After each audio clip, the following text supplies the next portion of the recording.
मेरे जो पिताजी थे वो one of the kindest people थे दैट आई एवर मेट। इसलिए नहीं कि वो मेरा बाप है और मैं तारीफ़ कर रहा हूँ, बट रियली वो एक हाई रैंकिंग गवर्नमेंट ऑफिसर थे जिन्होंने कभी भी अपनी पावर का गलत इस्तेमाल नहीं किया कि गलत तरीके से पैसे कमाना या फिर अपने दुश्मनों को मैं नष्ट कर दूंगा, ख़त्म कर दूंगा। अपने सांप जैसे रिश्तेदारों को भी वो रिश्तेदार फ्रेंड्स जो मैनेजर्स होते थे उन सबको काइंडनेस से ट्रीट करते थे हमेशा। बट जब उनकी मौत हुई तो मुझे समझ में आया भाई असली मीनिंग ऑफ रूडनेस, रूड होना क्या होता है। जब वो स्ट्रगल कर रहे थे for oxygen during Covid, hospital में ऑक्सीजन की कमी थी और किसी की मदद नहीं आई, टेक्स्ट करते हुए मैं कहानी बता चुका हूँ, बस बार बार बताता हूँ जिससे लोग समझे, लोग रियलाइज़ करें। और इवन आफ्टर हिज डेथ कोई रिलेटिव, जिन सांप रिलेटिव क्यों मैं सांप बोलता हूँ, कोई रिश्तेदार, कोई दोस्त, कोई उनका मैनेजर, मतलब जो उनके साथ के कलीग थे, एक दो के अलावा कोई आगे नहीं आया हेल्प करने के लिए। जबकि उनको बुरे वक्त पे पापा ने पैसे तक दिए थे। कुछ लोग तो ऐसे थे उनको पता ही नहीं था पापा ख़त्म हो गए हैं, उन्होंने पापा से पैसा कर्जे पे ले रखा था 1-1.5 लाख रुपए। एक दो लोगों ने वो अपना फ़ोन स्विच ऑफ करके बैठ गए थे कि अब ये पैसे तो नहीं मांगेगा ये आदमी। तो बट बाद में उनको जब पता लगा कि ऐसा ऐसा हुआ है तो ऑब्वियसली उन्होंने दिए, 4-6 महीने बाद दिया वो पैसा। बट जो भी है, रिश्तेदार वो क्या किया, मेरे फादर सबसे बड़े थे घर के, तो पापा ख़त्म हुए, जो मेरे दादा का घर था वो बेच दिया। जैसे ही ख़त्म हुए उसके उनके 1-2 महीने बाद घर बेच दिया, प्रॉपर्टी बेच दी, सारा पैसा खुद खा गए मेरे जो चाचा थे। और मैं उस वक्त एक 20-21 साल का लौंडा, और उसका जो प्राइस है ऑफ हिज काइंडनेस आज भी मैं भुगतता हूँ। क्यों? Because it made other people powerful. वो अलग बात है, बहुत चीज़ें हुई, आई स्टार्टेड माई बिजनेसेस, अब वो लोग घुसने की कोशिश करते हैं बट मैं उतना ध्यान नहीं देता because I have learned the meaning of rudeness. पीछे आएगी पटाखों की आवाज़ क्योंकि दिवाली का माहौल चल रहा है। अच्छा माहौल, एक अच्छी वाइब होती है दिवाली के अराउंड। बाय वाइब मतलब एक खुशी का माहौल होता है, आसपास के लोग खुश, तो पटाखों की आवाज़ आए तो ज़रा आप वो मत होइएगा, थोड़ा आपको झेलना पड़ेगा। बच्चे नीचे खेल लें, ये माइक महंगा वाला है रोड का, लेकिन इतना ही सपोर्ट कर पाता है, आवाज़ पीछे की कैप्चर करता है। बहरहाल, तो मेरे पिताजी की तरह मैं भी obviously I was the same.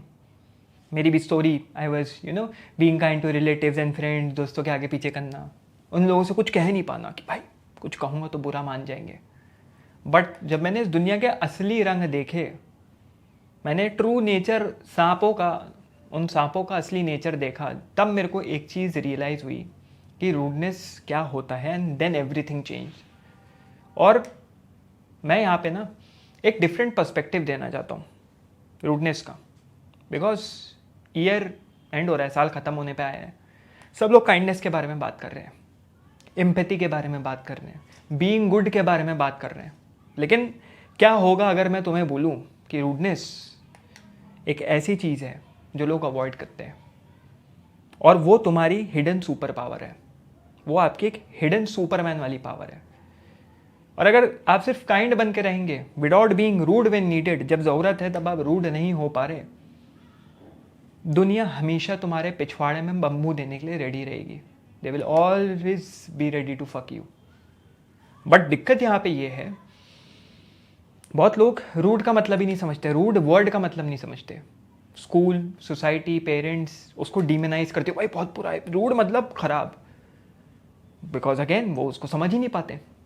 और जो उसको समझ पाते हैं वो साला कंट्रीज रूल कर रहे हैं, वो वर्ल्ड को रूल कर रहे हैं, और वो अपने बच्चों को सिखाते हैं the unfair advantage of being rude. एक अनफेयर एडवांटेज है, लेकिन भाई साहब यूनिवर्स की नज़रों में तुम डिवाइन पे मानते हो, यूनिवर्स पे मानते हो, गॉड को मानते हो, whatever it is, there is no morality, there is no right और रॉन्ग। इसका मतलब ये नहीं तुम सबके पिछवाड़े में चाकू घुसेड़ने निकल पड़ो, but this is how things are. अब तुम उसको कैसे भी ले लो।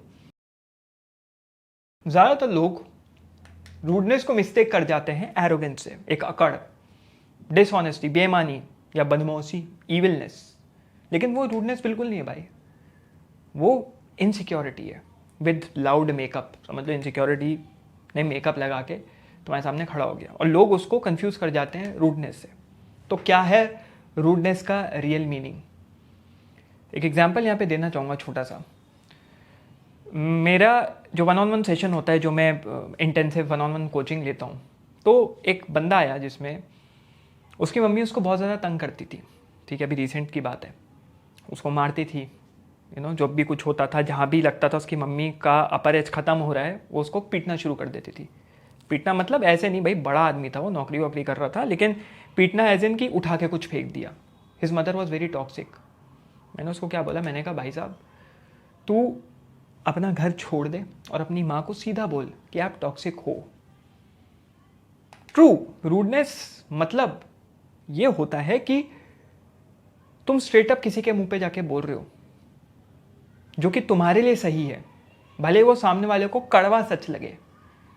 इसका मतलब होता है being brave, empowering your being, अपने आप को एम्पावर करना, और the world that hates you उसको बताना कि भाई साहब तुम ऐसे और मैं ऐसा हूं। वो तुम्हें रूड बोलेंगे, बट तुम्हें ये समझ में आ जाएगा कि तुम अब पावरफुल बन रहे हो, क्योंकि तुम लोगों की बकचोदी उनके मुंह पे बोल पा रहे हो। ये एक एबिलिटी होती है, स्किल होता है भाई रूड होना। एक ऐसी दुनिया में जहां पे दुनिया एडिक्टेड है शुगर कोटिंग की, दुनिया हेट नहीं करती रूड लोगों को, उनसे डरती है। जैसे कुत्ता से भौंक सकता है, लेकिन अगर तुम रुकोगे और उस कुत्ते की तरफ मुड़ के देखोगे, ऐसे अपनी दुम दबा के भागेगा जैसे उसकी ज़िंदगी आज ख़त्म होने वाली है। मान लो होता है ना, स्कूटी वूटी चलाते हुए जाओ भाई, कुत्ता रोड पे भौंकता है, बहुत लोग घबरा जाते हैं, एक्सीडेंट हो जाता है। स्कूटी रोक दो, साइकिल रोक दो, गाड़ी रोक दो, और साला रोक दो, कुत्ता चुप हो जाएगा, उसकी फट जाएगी। समझ रहे हो? Rudeness is not bad, you need to understand it. तो यहाँ पे हमें ब्रूटल होना है, और ये ब्रूटैलिटी की पैदाइश कैसे होती है? इसका मतलब आपको अपने पेन को पावर में बदलना है।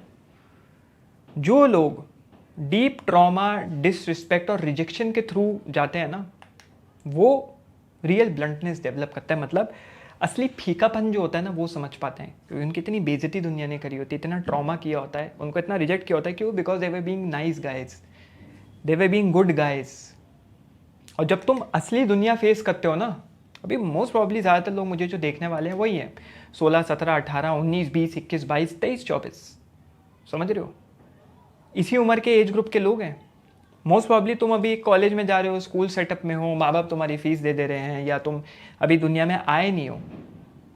बट जब तुम देखोगे ना दोस्त बाहर निकल के कि कितनी हरामजादी दुनिया है ये, तब तुम्हें समझ में आएगा कि ये फीकापन लाना कितना ज़रूरी है। और ये फीकापन, ये ब्लंटनेस, ये रूडनेस ही तुम्हें बचा पाएगी।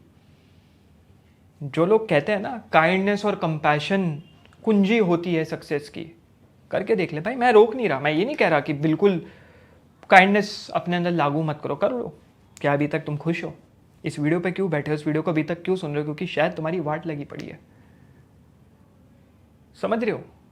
ये होता है। ये मैं आई वॉज काइंड, जो मेरा ब्रांड है प्लोर, जिसको पता होगा, उसमें हमने कैंपेन किया था कि हर सेल के ऊपर हम लोग कुछ परसेंटेज पैसा फीड द पुअर कैंपेन करके वो करेंगे। तुम जाओगे प्लोर का यूट्यूब चैनल PLOR टाइप करोगे तो तुम्हें मिल जाएगा फीड द पुअर। मैं हमारे जो को फाउंडर्स हम लोग जाके खाना वाना खिला रहे हैं। उस दिन रियलाइज़ हुआ कि साला काइंड होना कुछ नहीं है। एक औरत को सैंडविच में दे रहा हूँ, हम लोग सैंडविच बनाया था हम लोगों ने खुद, सैंडविच बाल कैसे हो जाता है, सैंडविच दे रहा हूँ, और वो उसने लिटरली मेरा हाथ, ऑब्वियसली वीडियो में नहीं डाला, उसने मेरा हाथ हटाया, बोल रही ये नहीं चाहिए, पैसा चाहिए। पैसा क्यों चाहिए भाई? उसके बच्चे लिटरली शी न्यू, उसके बच्चे पीछे एक पार्क में बैठ के बीड़ी फूक रहे थे, इस चीज़ के लिए पैसा चाहिए। तब मुझे रियलाइज़ हुआ भाई ये काइंडनेस कुछ नहीं होती, कुछ नहीं होती। मैं आज की डेट पे टिप्स देता हूँ लोगों को, साइलेंटली दे देता हूँ। वो टिप हो सकता है किसी के सैलरी के बराबर हो, समझ रहे हो? दी है, लोगों की मदद करी है, but there is a difference. जहाँ पे kindness in place of power आ जाती है ना, कि you are kind just because जो तुम्हारे सामने बंदा है वो काइंड है, और दूसरा बीइंग काइंड क्यों? क्योंकि तुम्हें पता ही नहीं है तुम पावरफुल कैसे बन सकते हो, तुम्हें पता ही नहीं अपने लिए स्टैंड कैसे लेना है। जैसे मैंने अपने ब्रांड का एग्जाम्पल दिया, उसने मेरा हाथ साइड कर दिया।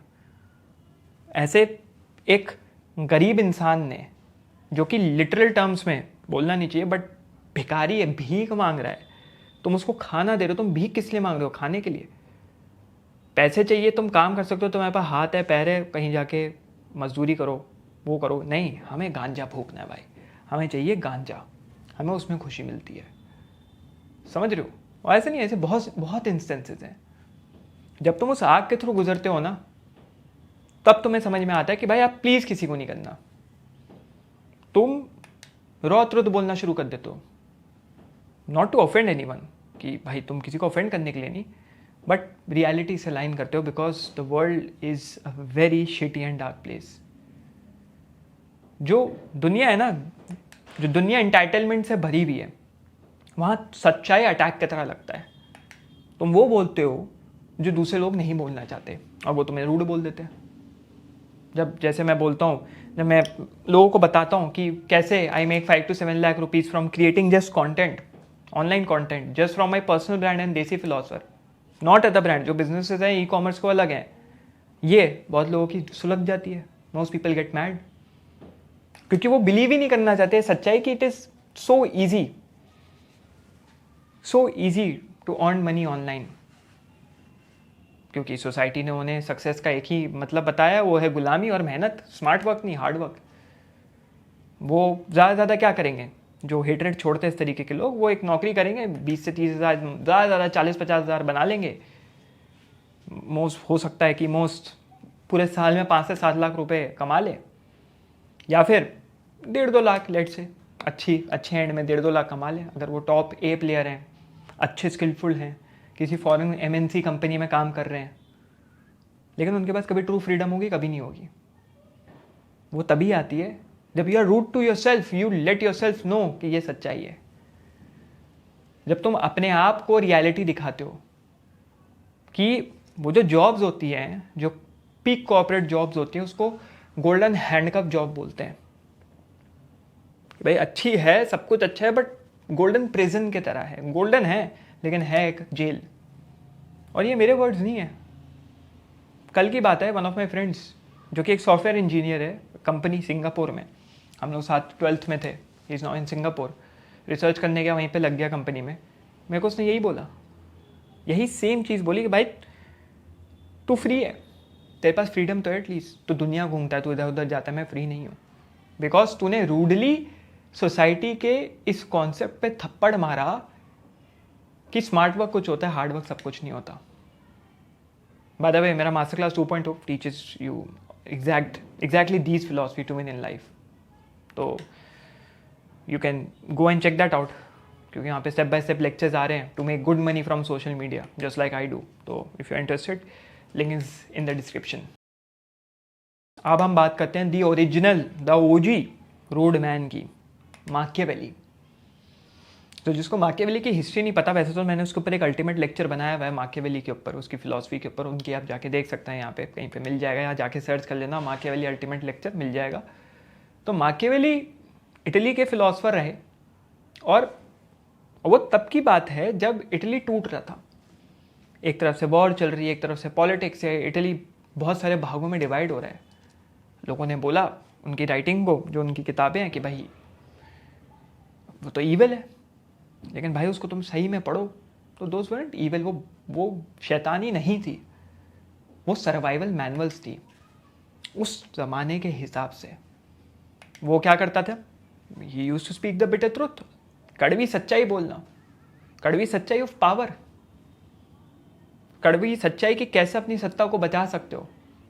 जब लोग अपने आइडियल्स के पीछे छुप के कंधे पे बंदूक रख के चला रहे थे, उसने सच्चाई बोली, भाई ऐसे बनना पड़ेगा। एग्जाम्पल, मेडिची फैमिली जो थी, जब उसको वापस कंट्रोल मिला, रीगेन कंट्रोल ऑफ फ्लोरेंस, 1512 की बात है ये, वापस तो निकलो माकियावेली को टॉर्चर किया गया कॉन्स्पिरेसी के लिए, उनकी किताबों की वजह से। लेकिन उसने क्या किया उस बंदे ने? ही रिटर्न, जो भी टॉर्चर वॉर्चर हुए, एग्जीक्यूशन से बच गए, वापस आए, और ही रोट ए बुक कि कैसे मेडिची कंट्रोल्स, कैसे वो पावरफुल हैं, कैसे उन्होंने रीगेन किया कंट्रोल। वो चाहता तो वेंजेंस ले सकता था, बहुत उल्टी सीधी गंद ही बक सकता था, बट ही स्टडीड देम। माकियावेली ने उन लोगों को पढ़ना शुरू किया। That is who माकियावेली was. कैसे ये लोग ऑपरेट कर पाते हैं, रिकॉर्डिंग हो रही है नहीं देख ली, हाँ, कैसे लोग ऑपरेट कर पाते हैं, समझ रहे हो? और इसी वजह से लोग ऐसे जीनियसेस को मिसलेबल कर देते हैं। दुनिया ने उस बंदे को ईविल कहा, मैनिपुलेटिव कहा, but he was just very early, he was ahead of his time. हर ट्रुथ टेलर जो होता है ना हिस्ट्री में, वो हमेशा मिसअंडरस्टूड रहा है। चाहे वो मैं माकियावेली की बात कर लूँ, मैं फ्रीडरिक नीचा की बात कर लूँ, मैं ओशो की बात कर लूँ, दे वर मिसअंडरस्टूड। जो उनकी सो कॉल्ड रूडनेस थी जो किताब में झलकती, इट वॉज रियलिज्म। और रियलिज्म ही नेशंस को बचाता है, बाहर निकालता है परेशानियों से।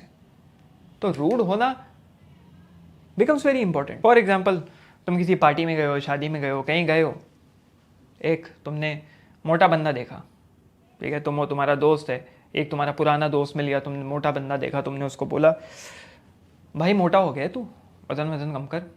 दूसरा बंदा बोल रहा है नहीं भाई तू हेल्दी लग रहा है, पहले से हेल्दी। अब वो जो मोटा है तुम्हें बोलेगा कि साला हरामी मुंह पे बोल रहा है मोटा हो गया है, खुद को देख खुद कैसा लगता है। लेकिन वो मेरे दोस्त ने मेरे को हेल्दी बोला, उसने मेरी बेइज्जती नहीं करी। और भाई बॉडी पॉजिटिविटी। जब 3 साल 4 साल 5 साल या 8 साल डाउन द लाइन जब उसको डायबिटीज़ होगा, ब्लड प्रेशर होगा, गुर्दे फूटने के कगार पे आ जाएंगे, तब उसको रियलाइज़ होगा कि काश मैंने इसकी हेल्दी वाला, जिसने मेरे को हेल्दी कहा था, उसकी बात ना सुन के मैंने अपने दोस्त की मोटापे वाली बात सुनी होती, मेरे को चुभी होती, तो आज की डेट पे मैं जिम जाके अपना वज़न कम कर लिया होता। तो तुमने रूडनेस दिखाई ज़रूर, people considered it as rude, but it was helping that person some way और दी अदर। यहाँ आता है एक मोरालिटी ट्रैप। एक कॉन्सेप्ट होता है जिसको एक अनएथिकल इल्यूजन की तरह लिया जाता है, विच इज़ माकियावेलिनिज्म या माकियावेलियन पर्सनैलिटी ट्रेट। मैंने उसके ऊपर भी एक वीडियो बनाया हुआ है, द डार्क ट्रायड करके, ठीक है, वो भी जाके देख सकते हो। माकियावेलियन पर्सनैलिटी ट्रेट को ना सिनोनिमस, मतलब एक पर्यायवाची की तरह देखा जाता है ऑफ ईविल, बदमाशी। लेकिन अगर मैं तुमसे पूछूं व्हाट इज ईविल, क्या है ईविल, बताओ। अगर एक अमीर आदमी अपने अमीर बाप की मेहनत के पैसे पे जी रहा है तो क्या वो सही है या गलत है, बताओ। ज़्यादातर लोग बोलेंगे गलत है भाई, बिल्कुल गलत है, बाप का पैसा उड़ा रहा है, ये वो। तुम उसको अनफेयर बोलोगे क्योंकि वो तुम्हारी वर्जन ऑफ मोरालिटी में फिट नहीं कर पा रहा। बट एक बात पता है दोस्त, ये जो यूनिवर्स है ना, वो मॉरल कंफर्ट को रिवॉर्ड नहीं करता, वो अलाइनमेंट को रिवॉर्ड करता है। समझ रहे हो? तुमने नोटिस किया होगा जो साले बदमाशी करते हैं, हरामी होते हैं, वो हमेशा लाइफ में ऊपर बढ़ते जाते हैं। वो वही कॉन्सेप्ट है, अमीर अमीर हो रहा है, गरीब गरीब हो रहा है। क्यों हो रहा है? बिकॉज यूनिवर्स है, यूनिवर्सल डिवाइन पावर है। जो मरने के बाद मिलेगा उसको छोड़ो, उसको छोड़ो। रियलिटी में किसी ने नहीं देखा। अभी हम जहाँ प्रेजेंट में फील कर पा रहे हैं चीज़ों को एम्पेरिकली, है ना, लॉजिकली, उसकी बात करते हैं। तो यूनिवर्स किसको अवॉर्ड करता है, रिवॉर्ड करता है अलाइनमेंट को। एग्जाम्पल देना चाहूँगा अगेन, हमारे ब्रांड का शूट चल रहा था फ्लोर का। अगेन एक अमीर बाप का लड़का आया उस शूट में एज अ मॉडल। सब ना और भी 2-3 मॉडल्स आए थे, क्योंकि एक साथ हम लोग एक बार में 2 महीने में एक बार शूट करते थे, क्योंकि 50-60 हज़ार का खर्चा आता है एक शूट में, या 70 हज़ार तक भी जाता था।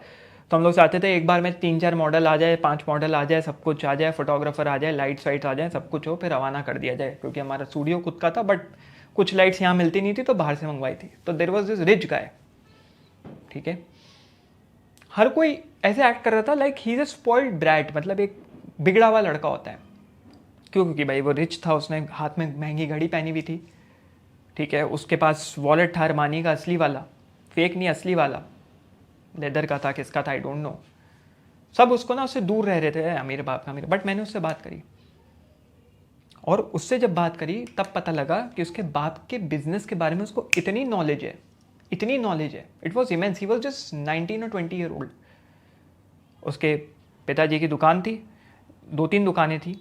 एक सबसे बड़ी दुकान लाजपत नगर में थी, एक चांदनी चौक में थी, और अब वो ई कॉमर्स में घुसना चाह रहा था। हम दोनों ने एक दूसरे से बात करी, मैंने उसको ई कॉमर्स का ज्ञान दिया, उसने मेरे को रिटेल का ज्ञान दिया।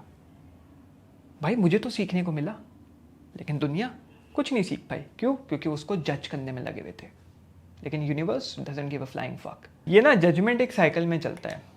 ज़्यादातर लोग ना फंस जाते हैं इस ट्रैप में, सबको जज करना है, इसको जज करना है, उसको जज करना है, इंस्टेड ऑफ इवॉल्विंग। बहुत लोग हैं, कमेंट सेक्शन देख लो मेरा उठा के, नेगेटिविटी फैलाना, हेट्रेड फैलाना, जज करना। और ये सिर्फ मेरे साथ नहीं होता, ऐसे लोग हर कंटेंट क्रिएटर के कमेंट सेक्शन में जाके, वो बेटी वो खुद इवॉल्व कभी नहीं करेगा लाइफ में, वो बस लोगों को जज करेगा।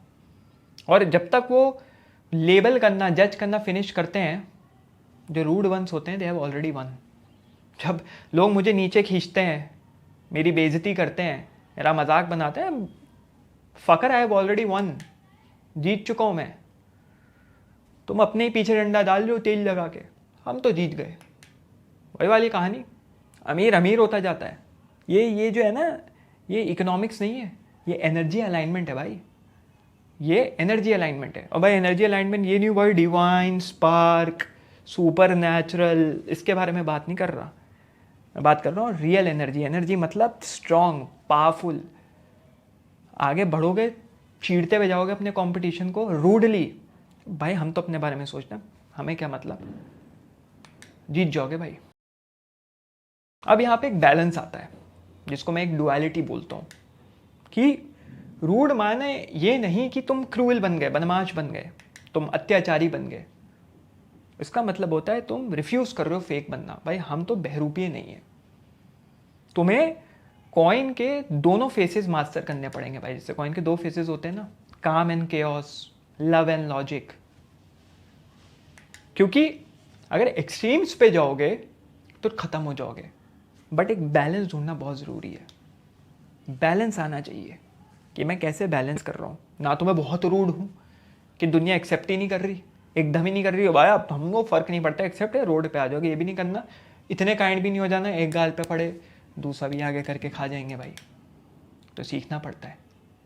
तो क्या प्रैक्टिकल टेक अवेज थे मेरे, मैंने माकियावेली को जो पढ़ा, समझा और मेरे एक्सपीरियंस से, सबसे पहला और इम्पोर्टेंट, इसको लिख ले दोस्त, कहीं लिख ले, याद आएगा, मतलब ये जो है ना काम आएगा कहीं ना कहीं। सबसे पहले लर्न टू से नो, मना करना सीखो। दूसरा, बोलो जब कुछ तुम्हें परेशान कर रहा है, चाहे वो माँ हो, बाप हो, परेशान ज़बरदस्ती तुम्हें पता लग रहा है, तंग कर रहा है वो, अगर तुम्हें नहीं समझ में आ रहा, लिख सकते हो, चैट जीपीटी की मदद ले सकते हो। चैट जीपीटी भी सिचुएशन बताता है, उसको बोलो do not sugar quote me, B brutally honest, तुम्हें बताएगा सच्चाई। लिखो ट्रिगर्स, क्या क्या तुम्हें परेशान कर रहे हैं, क्या ये सही में मुझे परेशान कर रहे हैं, मुझे लग रहा है, या ये मैं ओवर रिएक्ट कर रहा हूँ। ज़्यादातर केसेस में ये होता है तुम ओवर रिएक्ट नहीं कर रहे हो, तो असली में हो रहा होता है। तीसरा, करेक्ट करो, जो गलत है उसको करेक्ट करो, even if it cost approval. अगर तुम्हारा अप्रूवल जा रहा है, तुम्हारी इमेज जा रही है, कोई बात नहीं, जो गलत है उसको हमें सही करना ज़रूरी है। एक एग्जाम्पल दूंगा, एक और एग्जाम्पल, कॉलेज में जब हमारा आर्किटेक्चर चल रहा था, भाई पटाखे फोड़ रहे हैं बहुत ज़्यादा, एकदम ऐसा लग रहा है दिल फट रहा है हमारा।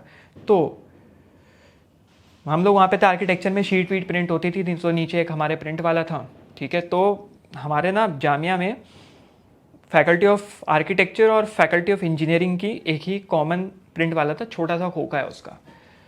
तो मैं वहाँ पे प्रिंट कराने गया, मेरे बैच का एक और लौंडा प्रिंट करा रहा था, और मैंने उसको बोला कि भाई तू मेरा भी प्रिंट करा देगा, तू खड़ा ही है, तू लाइन में आगे। मैं 5-6 लड़के छोड़ के था, 2-3 ही शीट प्रिंट करनी थी, 2-3 मतलब A4 शीट। मैंने उसको बोला तू प्रिंट करा देगा, कहता नहीं भाई तू खुद से खुद का कर ले। और उससे पहले तक he was like a good friend, हम लोग बात करते थे, मतलब ये फर्स्ट ईयर की बात है, स्टार्टिंग की बात है।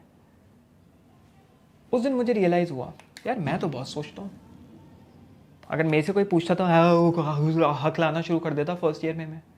उस बंदे ने एक बार भी नहीं सोचा, सीधा बोल दिया, एक्टेड नॉर्मल, कह दिया जैसे कुछ हो। उसके बाद क्लास में हम लोग मिले, मैं उखड़ा हुआ था कि साले ने मुंह पे मना कर दिया, he was acting normal, he was like fuck off, मैं क्यों तेरा प्रिंट कराऊँ। ही वॉज ट्रू, क्यों भाई, वो मेहनत से, उससे पहले वो लाइन में खड़ा होगा, वो भी मेहनत से गया, और मैं लाइन स्किप करके मेरा काम कर देगा वो, ना ना ना ना। तब मुझे रियलाइज हो, दिस इज ऑब्जर्वेशन। ऑब्जर्व करो कि ये एरोगेंस नहीं है, ये अलाइनमेंट है। This is what alignment actually is.